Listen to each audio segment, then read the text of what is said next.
Odima gibu nwa Igbo na-ekiri m ugbu a ka ị mere ama m na udo dị etere ụgba etere azụ onye ọbụla dị ndụ ga na-etinyere onwe ya obiọma. Abatago m na agba gwa m okwu ka m kwuo ka m si ekwu. Na nke taa o nwere ụmụ okwu ole ma ole ndị m ga-emetụgasị aka. Cheta na ana m agwa ụnụ na obodo, ezinụlọ ma ọ bụ mba ọbụla nọnụ na-enweghị onye a na-asụ anya, onye ọ ga-agbachi ime ihe asị ma ọ bụghị maka onye a, ị mara na obodo ahụ ma ọ bụ ezinụlọ ahụ ihe kọrọ ha.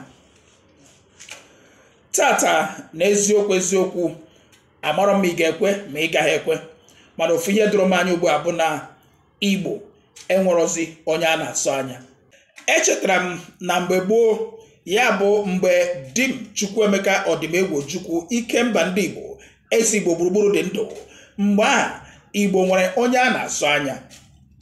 Ofu ihe ị ga-eji wee mara na Igbo nwere onye a na-asụ anya mgbe a bụ ọ bụrụ na ị nwere ike icheta ihe mere n'afọ 1995 mgbe Abacha nọ n'ọkwa ọchịchị.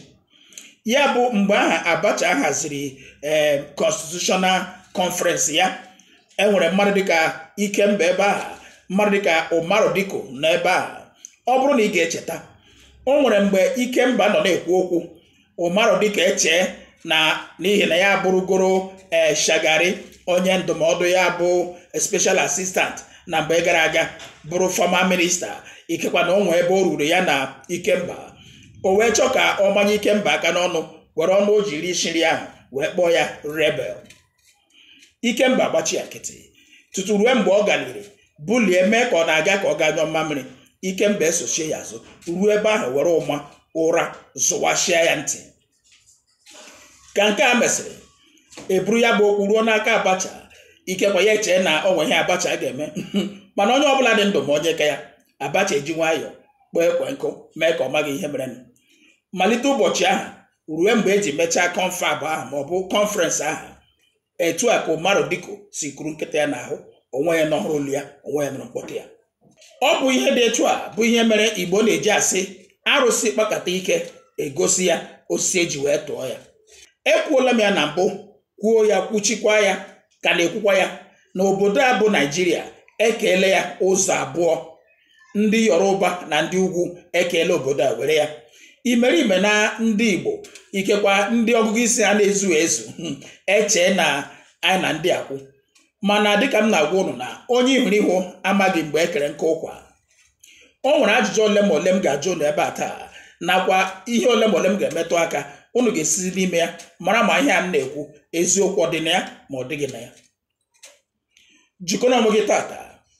Ọ bụ na ị ga-echeta na ọnwa ole ma ole gara aga ma ọ bụ afọ ole gara aga, o nwere otu nwa amadi Yoruba, Sunday Igboho, ya bụ onye nke malitekwara ka ọ bịa menụ ka Nnamdi Kanu onye ndu si eme, na-asị na ndị ala Yoruba ga-achọ inwere onwe ha.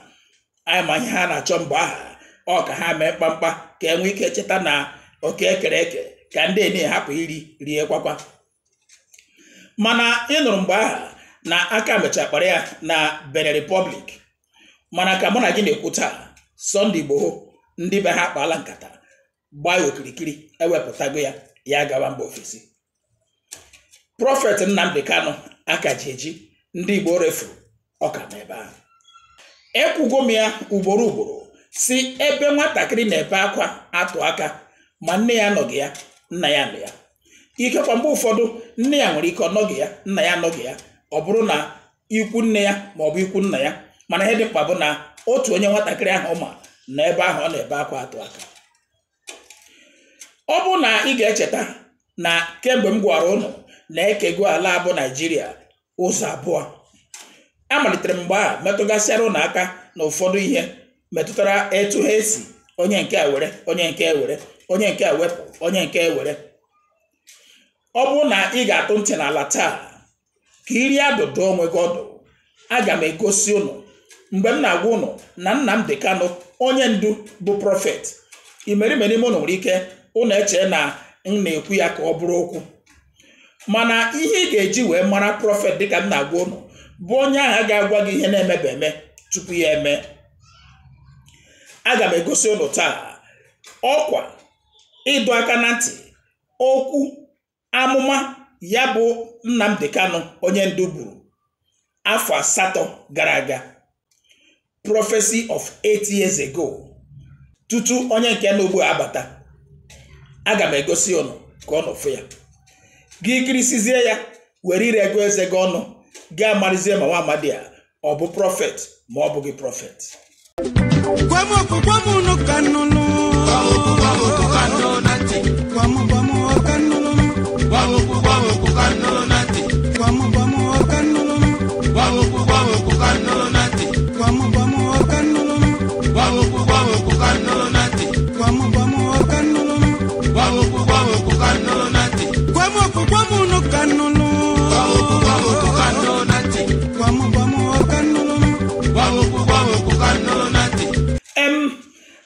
Ọ bụrụ na ị ga-ekwenye na ihe m ga-agwa gị ebe a taa, ị ga-ama n'eziokwu eziokwu na ihe a na-akpọ flawa eji egosipụta ịhụnanya, i were ya nye onye na-amaghị uru ọ bara, ihe ọ ga-akpọ ya bụ osisi.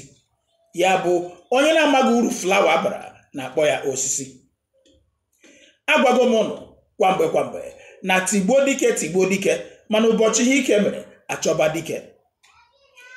Ndị Igbo bụ ndị werele onye nzọpụta Chineke zitere ha werere anyị n'aka ndị iro. Mana ihe m ga-achọ ime ka unu mata taa bụ gịnị? Onye gburu dibịa na-agwọrọ ya ọgwụ, ndị na-eme ya nsi agwụbekwaghị. Gị bịa lee anya na ya metụtara okpukpere ụka a na-ekpe taa, ụdị ụka ọbụla ọ sụrụ ya bụrụ, ị ga-afụ na ndị bụ ụka aha n'isi bụ ndị Igbo. Ọ bụrụ na ndị Igbo ga-ebu ihe metụtara okpukpere ụka ndị bekee n'isi, tata aga m achọ ka anyị were na anya ahụ anyị ji ekpego ụka, ntị ahụ anyị ji anọ ihe edere n'akwụkwọ nsọ, were leba anya na ihe metụtara okwu Nnamdi Kanu. Maka na ọ bụrụ na ndị Juu maara na mgbe ha na-achọ ịkpọgbu Jesu Kristi n'obe, na ọ bụ onye nzọpụta ha, onye nzọpụta anyị, onye Chineke zitere ka ọ bịa tọhapụ ụwa niile na-abụ ka ha na-achọ ịkpọgbu, ha gaghara ịkpọgbu ya. Ọ bụla dị ekwensu na akwa mmakwara ihe ha ji gbuo nwa Chineke. Aga m achọ ka anyị were n'anya ndị ụka ahụ anyị na-ekpe anyị bụ n'isi, were fụ ya metara nwa amadi a, ka ọ hapụ ịbụ na mgbe ikpeazụ ọ bụrụ na emegide ihe lụrụ nne racha ofe, ndị Igbo abịa kụwa mmakwara na ha agbuola onye nzọpụta Chineke zitere ka ọ bịa zọpụta ndị Igbo, na ha agbuola onye amụma Chineke wepụtara ka ọ bịa ekwu okwu ka ndị Igbo wee nụrụ. Mgbe ụfọdụ ndị Igbo a na-ekwu okwu na-atụ ilu na-asị ụgwọ akpọrọ dike bụ n'obodo a mụrụ ya. Mana tata o nwere obere ihe ngosi m ga-egosipụta unu ka unu fụ nwa amadi na-anọchi anya kpụmkwem mpaghara ebe aha onye ndu Nnamdi Kanu si na Afara Ukwu, Abia steeti, ka unu n'okwu ya na ihe si ya n'ọnụ wee pụta ihe okwu metụra nwa amadi ya bụ Nnamdi Kanu. Dịka m kwuru na mbụ, ihe ụmụafọ Igbo ma bụ isi na otu ndọrọndọrọ chi nke a gafee n'otu ndọrọndọrọ chi nke a, ị na-awụgharị dịka ọta maọbụ uze n'elu nkwụ, esi n'ụkwa awụfere na nkwụ, esi na nkwụ awụfere na ube. Tata Patrick Ifeanyi Ụba esigo na otu ndọrọndọrọ wepụtara ya ka ọ bụrụ onye ga na-anọchi anya ha na Nnewi, ọ baa na APC. Tupu ya abanye APC, o nweburu ebubo ndị bụrụ ya asị na ọ bụ ihe o mere. Mkpụrụ ụbọchị abụọ o ji baa APC, gọọmenti Naijiria ewepụ aka na ihe metụtara ebubo eboro ya. Ha withdraw the case. Kesi nke Nnamdi Kanu ka nọ ebe ọ nọ n'ihi gịnị? Ụmụafọ Igbo si ya nọrọ ebe ahụ. Mana nsogbu adọrọ, eburula kesi Nnamdi Kanu buga ya Disemba. Ugbu ebugara ya Disemba, otu onye ọkaikpe ya bụ Ejiofọ apụtago kwuo okwu na Disemba ebugara ya bụ ikpe na o ruo na Disemba ahụ ihe dị abụọ otu ga-emerịrị na kama ihe siri n'ọkụ na-agaghị eye nkụ nọ n'ọhịa ya agwụ kwụnkwụ mmemme Disemba ọ ga-akwụberịrị ife mere n'izu ọ ga-eme n'ọnwa ka anyị nwee ndidi na Chinchi gwara ụmụ ya na ihe dị ọkụ ga-emesịa wee jụọ oyi.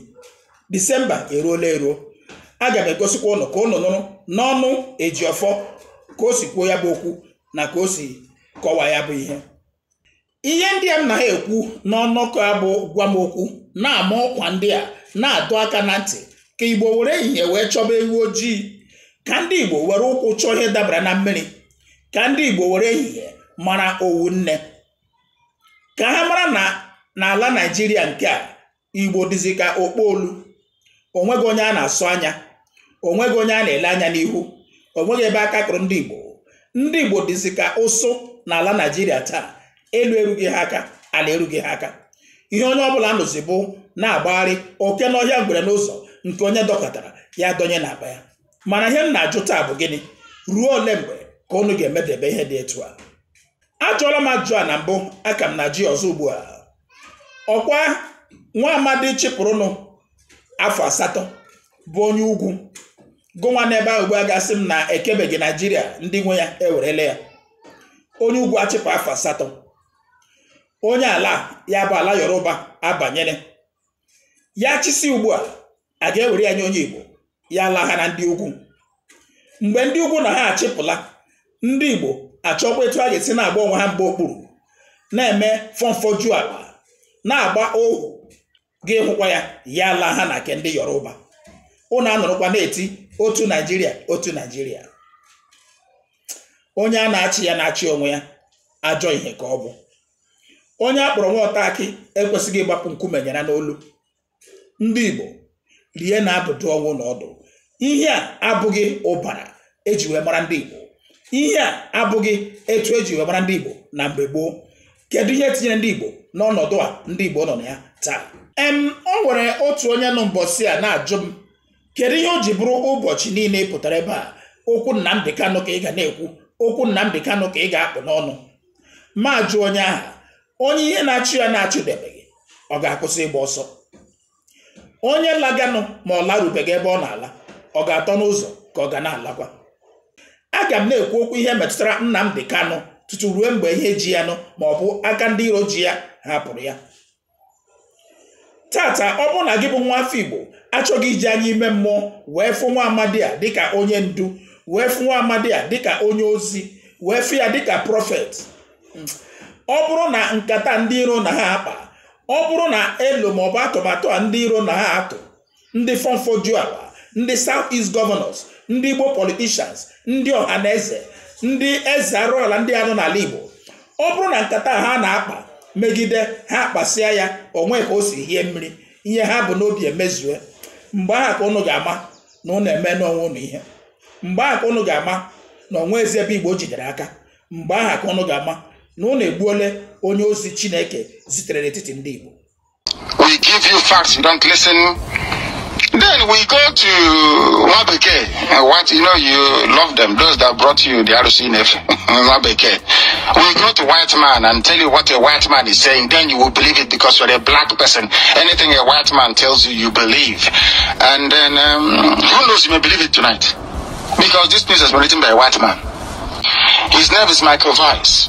Weiss spells W-E-I-S-S, please. Michael Weiss. That's how you pronounce it, because in Germanic language, W is pronounced as V. Nigeria's next leader's ties to a heroin ring. Their next leader, because the deal Awasa made with Yoruba is that after Buhari, Tinubu will go in as the president. That was the deal they cut. That was why they put in Susi Banjo as the vice president. Some of you don't know this, but of course we know. That was the deal they got that brought AD. Is it AC? I don't know what their name is. It AD or ACN? The Yoruba Party and the Awasa Party of Congress for CCP or whatever it's called together to form APC. That was the deal. Obasanjo will rule after Obasanjo, Yaradua. After Yaradua, then he comes back again, another Yoruba man. But unfortunately for them, there was Jonathan somewhere in the back door listening. Then death came, Yaradua died. A gentleman, I must say, although he ordered troops to go into Biafra to go and kill people in Ijoland. And then here we are today. The power has gone back to Hausa, Fulani, Islamic Boko Haram. And of course, he's coming back to Tinubu next. Some of you don't know, do you? But we are telling you in advance. We are telling you 8 years in advance so that you prepare for it. But there is so much pressure coming right now, even from white commentators, that he cannot survive it. The pressure is now mounting on the kleptomaniac, the chief leader of them all, the granddaddy of treasury loot, Bola Ahmed Tinubu. Yoruba man, Yoruba. The nation's guy is this what you ship rule, not nonsense. You know, if you put an Igbo man there, he will steal 100 million. They are about $1 billion in hard currency. With Hausa. He is one of the prime reasons. If you count Babangida, the next person you will mention is Bola Ahmed Tinubu of Yoruba land, Yoruba man.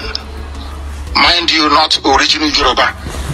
They came from Sierra Leone and Liberia as free slaves from America. There is an issue for another day. The same way that Sanusi Lamido is from Niger Republic. Are you aware of that? No, you don't know. That's why he has a house in Niamey till tomorrow morning. If he wants to go on holiday, he goes to Niger Republic. Niger to you and I.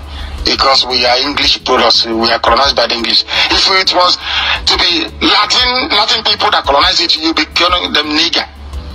It has the same meaning. If you call somebody nigger in London, you go to prison.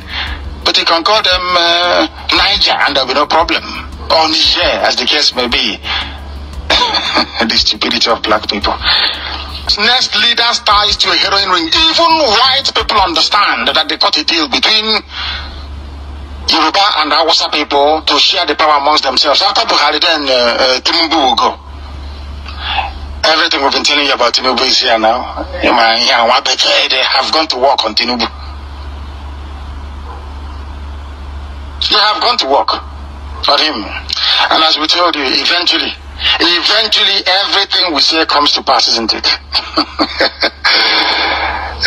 Everything we tell you comes to pass. This is Radio Biafra. We don't lie. What for? What are we can address it for? We told you Tinubu is a Yoruba man, is a thief. You never believed us, did you? Now a white man has given it the white treatment. And we'll reveal all to you later. We continue to do our work. Because Chukwu Abiyama is with us. Chukwu Abiyama is with us. All the way, till we get Biafra and beyond. Till we get Biafra and beyond. We have a very special report this evening. We brought it to you before, last year actually, when we made it clear to the whole world about Tinubu's multiple bank accounts all over the world and the fact that Tinubu is actually a convicted drug dealer. He's a national leader. Only in the damnable. Now let's bring you this news. I love this news, honestly. It's as if I'm saving it. I'm just not saying it because it's so rich and self-explanatory. To let you understand that if you see Tinubu, if you speak at him, you won't be out of place. The man will a petty thief. He is the power broker deciding who will be the Speaker of the House. And because he's a thief, he will always appoint a thief as the Speaker of the House and Senate President. So their little clique of vagabonds and criminals can continue. You know, in Nigeria, if you're not a criminal, you cannot aspire for high office. If you want, you don't need certificates to qualify. The only qualification you need is, can you commit murder? Can you steal? Can you forge? Can you lie? Can you falsify? The answer is always, immediately they're a good politician now. They don't need good people. Which is why we are fighting for our Biafra tooth and nail. Is you must be the only place where to be a criminal is a badge of honor. Enjoys equal opportunity and rights, irrespective of tribe, political, or religious orientation through adherence to the rule of law and respect for judgment of court of competent jurisdiction. Respectfully, I make particular reference to our continued plea and demand for the unconditional release of my constituent, Mazi Nnamdi Kalu, from unlawful detention in compliance with the extant judicial pronouncement.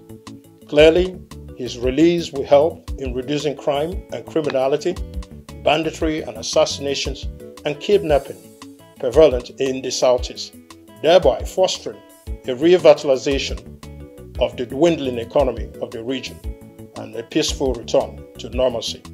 As the Holy Bible admonishes us in Romans 14:19, let us therefore make every effort to do what leads to peace and mutual edification. Having taken this, had this appeal today, nothing will happen to it again. Nobody can withdraw it again. So the law will take its course, and we have between now and December 15 to get judgment. And I can assure you that justice will be served on this case.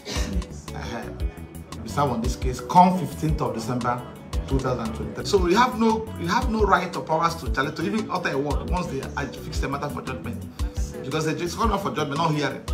It's only when it's coming up for hearing, they can probably appeal to them that my client is this and that and all whatnot. They will not consider it, and that was what they considered in bringing this, giving us this date, 5th of October, for hearing this matter. Done and dusted. You can't file. They cannot litigate upon the matter before the matter adjourned for judgment before the Supreme Court. They cannot file anything again. That means they are calling for war. I don't want to go. I don't want to get to that stage. I don't think so. They can't even dare. They can't even dare the authority of Supreme Court. They were gracious enough to give us date. So I understand probably their dockets and schedule of work. So we have been exercising patience since June 29, 2021, and I believe we have less than 2 months of thereabout for the judgment. And the most important thing, let justice be served. And as has been rightly said by Professor Michael Zekume and Shikano Agabie saying during the press briefing after the court session, we continue to call on the federal government to release Mazi Nnamdi Kalu unconditionally, because the fact remains that Nnamdi Kalu has been discharged. Then, of all indictments or criminal charges against him, that's number one. By virtue of judgment of the Court of Appeal delivered on October 13th, 2022. Listen to it carefully. Then the court proceeded in that judgment to restrain, to prohibit his further detention or further prosecution or any form of indictment before any court again. The court prohibited it and directed the federal government to release him unconditionally. So, and to tell you the nature of this order, we appeal, subsequently, the same court of different panel sat and granted an order staying the execution of the judgment of the Court of Appeal, same court. Then we appeal against it. We appeal against it in an appeal number SC 1394, pending before the Supreme Court today. I will tell you one funny thing that happened in this appeal. When we appeal it, when we file this appeal against that order, that unprecedented order, the federal government of Nigeria filed an application of plain objection challenging the competency of the appeal, and we responded.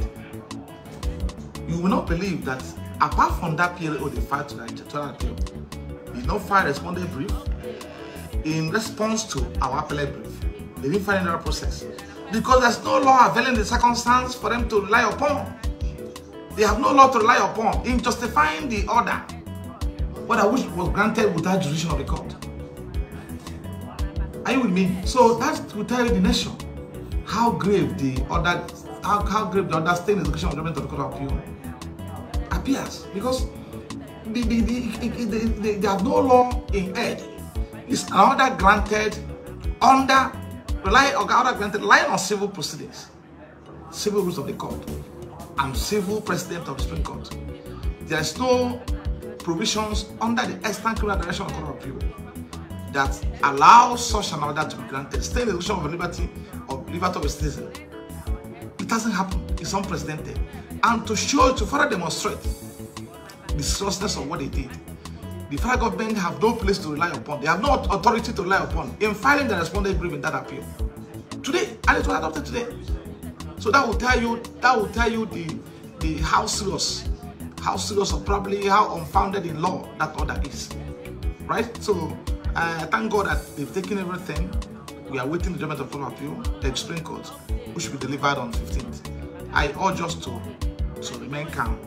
I know it's a matter of time, and I still join the Lineal Cell, Michael Zekome, Chief Kanya Gabi saying, who called on federal government to immediately release the Kano condition, because there's no justification for further detention. There's no justification whatsoever. If there's any justification for detaining him in breach or in violation of the judgment of court of appeal delivered on 13th of October 2022, they will have stated it in their responded brief. They will file a challenge of appeal against that order. There's no justification whatsoever. So his detention today remains illegal, unconstitutional, and a gross violation of the stamp laws and also by other orders of court of appeal. Right? So we call on our government to do the needful by releasing him unconditionally and allowing him to go. They have the liberty, they have the time to release him and ask him to go in compliance with the judgment of the court of appeal.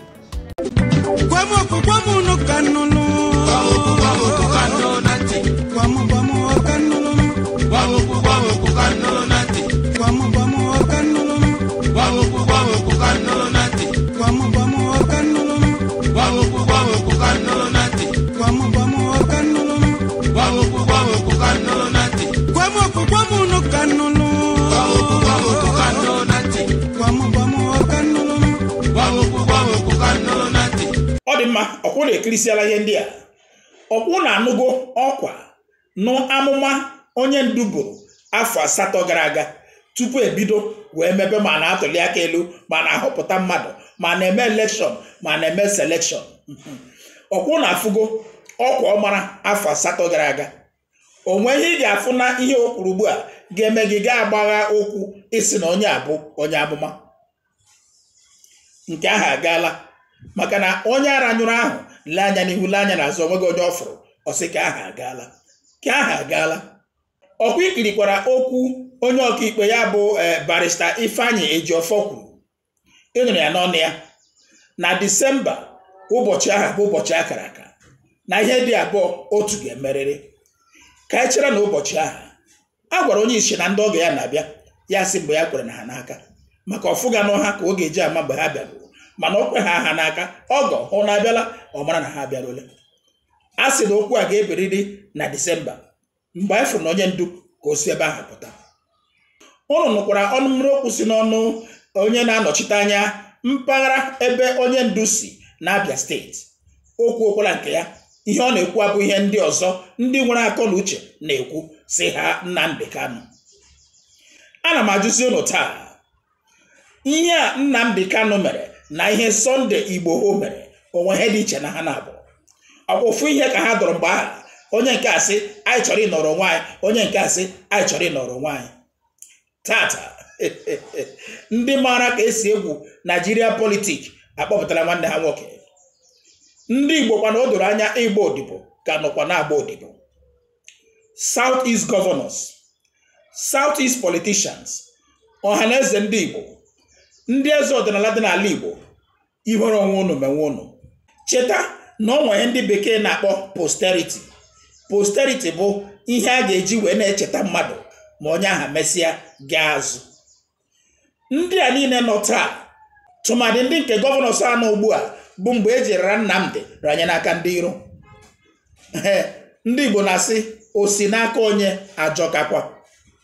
Ọ ga-abụrụ ụnụ ihe ihere mgbe a ga-asị kedu ndị rere Nnamdi Kanu, kedu ndị nọ n'ọkwa ọchịchị mgbe ahụ, kedu ndị na-ekwuchite ọnụ ndị Igbo mgbe ahụ, kedu ndị nọ na isi dịka ndị ọha na eze mgbe ahụ, kedu ndị eze nọ mgbe ahụ erere nwa Chineke a bụ onye o zitere ka ọ zọpụta ndị nke ya.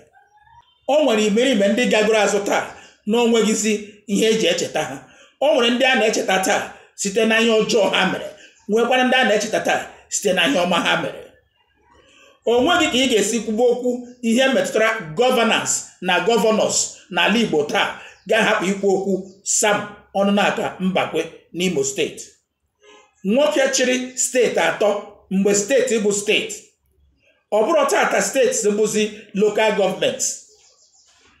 nwoke chịrị steeti atọ mgbe bọjetị steeti nọ na 1000.